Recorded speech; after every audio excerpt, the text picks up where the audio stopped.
Hello friends, I am doctor Shaily and welcome back to my channel. आज से हम समझेंगे कि टेस्ट ट्यूब बेबी क्या है और इस टेस्ट ट्यूब बेबी के प्रोसेस में क्या क्या होता है। एक्चुअली टेस्ट ट्यूब बेबी को हम कॉमन लैंग्वेज में परखनली या टेस्ट ट्यूब बेबी कहते हैं, परंतु टेस्ट ट्यूब बेबी को इंग्लिश में और मेडिकल साइंस में in vitro fertilisation, IVF, ICSI बहुत सारे नामों से जाना जाता है। यह टेस्ट ट्यूब बेबी या IVF एक्चुअली होता क्या है, इस प्रोसेस में क्या क्या इन्वॉल्व है, इसके बारे में हम आज के वीडियो में और अगले कुछ वीडियोस में समझेंगे और ये किन पेशेंट्स के लिए किया जाता है। जैसा कि मेरे पिछले वीडियोस में आपने समझा कि नेचुरल प्रेगनेंसी में egg and sperm fallopian tube में फर्टिलाइज होते हैं और फिर ग्रो करने के बाद यूट्रस में इम्प्लांट होते हैं, परंतु IVF या टेस्ट ट्यूब बेबी में एग एंड स्पर्म को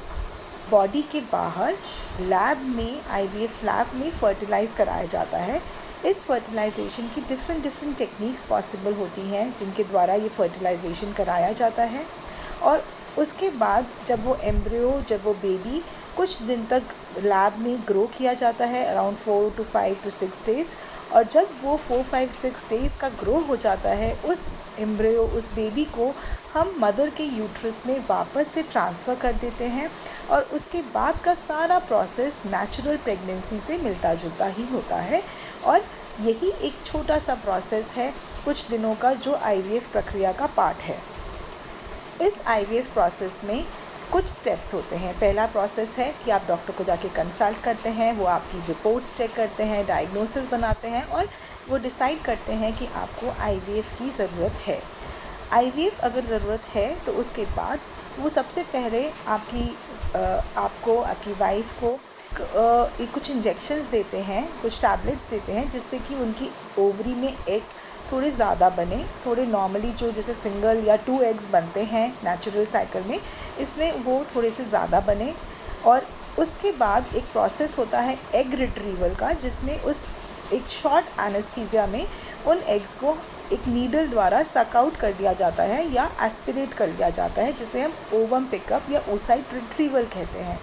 इन एग्स के अंदर फिर हम फर्टिलाइजेशन प्रोसेस के द्वारा, जो कि IVF हो सकता है या ICSI होता है, उसे स्पर्म से फर्टिलाइज़ करते हैं। फिर उन्हें लैब में एम्ब्रियो डेवलपमेंट के लिए रखते हैं, जैसे कि 4 to 5, 6 डेज़ वो ग्रो करते हैं, उनको ऑब्ज़र्व करते हैं और फाइनली एम्ब्रियो ट्रांसफ़र, यानी कि जो एम्ब्रियो यूट्रस में ट्रांसफ़र किया जाता है। उसके बाद उस प्रेगनेंसी को सपोर्ट करने के लिए कुछ मेडिकेशंस, कुछ इंजेक्शंस दिए जाते हैं ताकि जो 15 डेज़ बाद हमें ये कंफर्म कर सकता है कि प्रेगनेंसी पॉजिटिव हुई या नहीं हुई। सो ये पूरी प्रोसेस, पूरे स्टेप्स IVF प्रोसेस के पार्ट हैं और IVF प्रोसेस बनाते हैं।